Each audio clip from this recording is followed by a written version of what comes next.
തീർച്ചയായിട്ടും കൂടുതൽ എൻ്റെ അഭിപ്രായത്തിൽ സിവിൽ കോടതികളെ ശരിക്കും നിയമം സുപ്രീം കോടതി പഠിപ്പിച്ചു എന്ന് വേണമെങ്കിൽ പറയാം. കാരണം ഒരു സിവിൽ കോടതി എന്ന് പറഞ്ഞ ഒരു ജഡ്ജിയാണല്ലോ അത് നോക്കുന്നത്. ഒരു മുൻസിഫോ അല്ലെങ്കിൽ ഒരു സബ് ജഡ്ജോ അല്ലെങ്കിൽ ഒരു ജില്ലാ ജഡ്ജി ആയിരിക്കും കേസുകളെല്ലാം നോക്കുന്നത്. അവർക്ക് സത്യം പറഞ്ഞു കഴിഞ്ഞാൽ ഇങ്ങനത്തെ കേസുകളൊന്നും എടുക്കാൻ തന്നെ പാടില്ലാത്ത കേസുകളായിരുന്നു. പക്ഷെ അവര് അത് എടുത്തു, അതിന് ഉത്തരവുകൾ പാസ്സാക്കി, ഇടക്കാല ഉത്തരവുകൾ പാസ്സാക്കി, സർവേ ഉത്തരവുകൾ പാസ്സാക്കി, ഒരുപാട് പ്രശ്നങ്ങൾ ഉണ്ടാക്കി. എന്തിനാണോ ആ നിയമം കൊണ്ടുവന്നത് അതിന് ഘടകവിരുദ്ധമായിട്ടുള്ള സംഗതികളെല്ലാം ഈ സിവിൽ കോടതി ചെയ്തു. ഇന്നിപ്പോ സുപ്രീം കോടതി അതിനെല്ലാം വിരാമം ഇട്ടിരിക്കുകയാണ്. അതിനകത്ത് ഈ സിവിൽ കോടതിയെ കൊണ്ട് ഈ ഉത്തരവുകൾ പാസ്സാക്കിച്ച സംഘടനകളും സംഘപരിവാർ സംഘടനകൾക്കെല്ലാം വലിയ തിരിച്ചടിയാണ്. വാസ്തവത്തിൽ 91 നിയമം, ആരാധനാലയ നിയമം എന്ന് പറയുന്നത് അതിനകത്ത് യാതൊരു വ്യക്തത കുറവുമില്ല. ആ നിയമം വന്നിട്ട് ഏകദേശം 32-33 കൊല്ലമായി. ഈ 33 കൊല്ലത്തിന് ഇടയിൽ നമുക്ക് ഉണ്ടായിരുന്ന ഡെവലപ്മെന്റ് എന്ന് പറഞ്ഞാൽ 2019 അയോധ്യ വിധിയിലെ വിധിയാണ്. അയോധ്യ വിധിയിലും ഈ പറയുന്ന നിയമത്തെക്കുറിച്ച് വളരെ വ്യക്തമായിട്ട് എഴുതിയിട്ടുണ്ട്. 5 പേജാണ് ഈ വിധിക്ക്, ഈ പ്രത്യേക നിയമത്തിന് വേണ്ടി ആ വിധി മാറ്റിവെച്ചത്.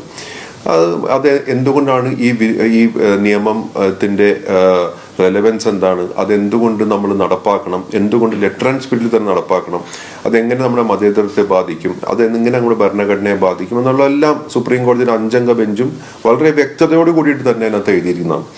അപ്പൊ ഇത്രയും വ്യക്തത ഉണ്ടായിട്ട് പോലും എന്തിനാണ് ഈ നിയമം പാസ്സാക്കിയത്?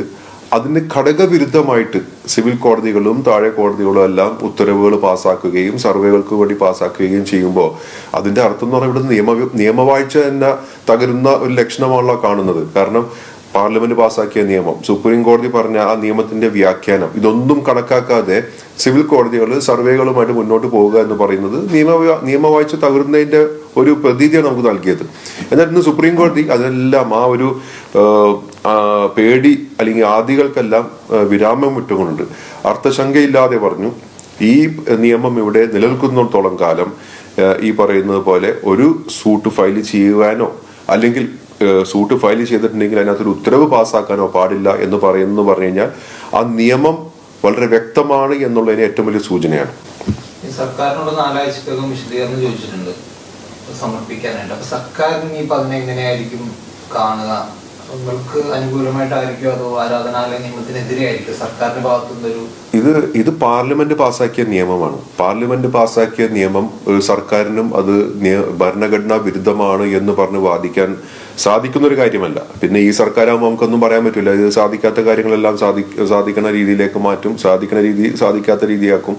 അപ്പൊ അതൊന്നും നമുക്ക് പറയാൻ പറ്റില്ല. പക്ഷേ ഇത് സർക്കാരിന്റെ ബാധ്യതയാണ്. പാർലമെന്റ് പാസ്സാക്കിയ നിയമം ഭരണഘടനയ്ക്ക് വിധേയമായിട്ടുള്ള നിയമമാണെന്ന് സുപ്രീം കോടതിയിൽ പറഞ്ഞ് സ്ഥാപിക്കുക എന്ന് പറയുന്നത് സർക്കാരിന്റെ ബാധ്യതയാണ്. നമ്മൾ അലിഗഡ് യൂണിവേഴ്സിറ്റിയുടെ കേസിലും ഇതേപോലത്തെ ഒരു സംഭവം കണ്ടതാണ്. അന്ന് 1980കളിൽ പാസ്സാക്കിയ ഒരു നിയമം, ആ നിയമത്തിന്റെ സാധുത ഈ മോദി സർക്കാർ കോടതിയിൽ വെച്ചിട്ട് അത് സാധുതയെ ഭരണഘടന വിധേയമായിട്ടുള്ള നിയമമാണ് എന്ന് പറഞ്ഞ് സ്ഥാപിക്കുന്നത് നമ്മൾ കണ്ടാണ്. അതുപോലെ തന്നെ ഈ നിയമം 91 പാസ്സാക്കിയ നിയമം, പാർലമെന്റ് പാസ്സാക്കിയ നിയമം എന്ത് തന്നെ വന്നു കഴിഞ്ഞാലും കേന്ദ്ര സർക്കാർ അത് ഡിഫെൻഡ് ചെയ്യുക തന്നെ വേണം എന്നുള്ളതാണ് നമ്മളുടെ ഒരു അഭിപ്രായം. ഈ സർവേ നടത്തരുതെന്ന് ഈ ഹർജികൾ കൊടുക്കരുതെന്നുമാണ് കോടതി ഉത്തരവിട്ടിരിക്കുന്നത്. ഇത് സംഘപരിവാർ സംഘടനകൾക്ക് വലിയ തിരിച്ചടിയല്ലേ? തീർച്ചയായിട്ടും തിരിച്ചടിയേക്കാളും കൂടുതൽ എൻ്റെ അഭിപ്രായത്തില് സിവിൽ കോടതികളെ ശരിക്കും നിയമം സുപ്രീം കോടതി പഠിപ്പിച്ചു എന്ന് വേണമെങ്കിൽ പറയാം. കാരണം ഒരു സിവിൽ കോടതി എന്ന് പറഞ്ഞ ഒരു ജഡ്ജിയാണല്ലോ അത് നോക്കുന്നത്. ഒരു മുൻസിഫോ അല്ലെങ്കിൽ ഒരു സബ് ജഡ്ജോ അല്ലെങ്കിൽ ഒരു ജില്ലാ ജഡ്ജി ആയിരിക്കും കേസുകളെല്ലാം നോക്കുന്നത്. അവർക്ക് സത്യം പറഞ്ഞു കഴിഞ്ഞാൽ ഇങ്ങനത്തെ കേസുകളൊന്നും എടുക്കാൻ തന്നെ പാടില്ലാത്ത കേസുകളായിരുന്നു. പക്ഷെ അവര് അത് എടുത്തു, അതിന് ഉത്തരവുകൾ പാസ്സാക്കി, ഇടക്കാല ഉത്തരവുകൾ പാസ്സാക്കി, സർവേ ഉത്തരവുകൾ പാസ്സാക്കി, ഒരുപാട് പ്രശ്നങ്ങൾ ഉണ്ടാക്കി.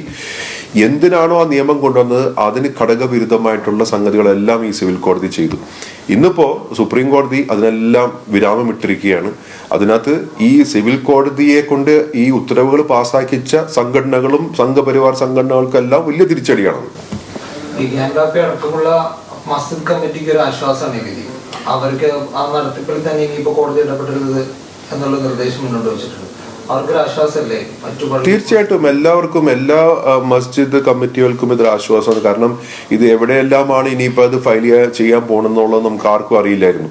അപ്പൊ എല്ലാവരും ആ ഒരു ഇതിനകത്ത് നിൽക്കുന്ന സമയത്താണ് സുപ്രീം കോടതിയുടെ ഉത്തരവ് വന്നിരിക്കുന്നത്. തീർച്ചയായിട്ടും എല്ലാവർക്കും ആശ്വാസമാണെന്ന് മാത്രമല്ല, ഇവിടുത്തെ സമാധാനത്തിനും മതമൈത്രിക്കും ഒക്കെ ഏറ്റവും വേണ്ട ഒരു ഉത്തരവാണെന്ന് സുപ്രീം കോടതി പാസ്സാക്കിയിരിക്കുന്നത്. അല്ലെങ്കിൽ നമുക്കറിയാം എത്രമാത്രം ടെൻഷനാണ്, പ്രത്യേകിച്ച് ഈ സമ്പല്ല് പോലത്തെ സ്ഥലത്തൊക്കെ 6 യുവാക്കൾക്ക് ജീവൻ വെടിയേണ്ടി വരുന്ന ഒരു സാഹചര്യം എന്നൊക്കെ പറയുന്നത്. പ്രത്യേകിച്ചും എന്തിനാണോ ആ നിയമം കൊണ്ടുവന്നത്, ആ നിയമത്തിന്റെ ഘടകവിരുദ്ധമായിട്ട് അവര് പോയത് കാരണം മാത്രമാണ് ആ 6 യുവാക്കൾക്ക് ജീവൻ നഷ്ടമായത് തന്നെ. അതുകൊണ്ട് തന്നെ ഇനിയിപ്പോ സമാധാനം നിലനിൽക്കും, മതമൈത്രി നിലനിൽക്കും എന്നുള്ളതിനകത്ത് യാതൊരു സംശയവുമില്ല.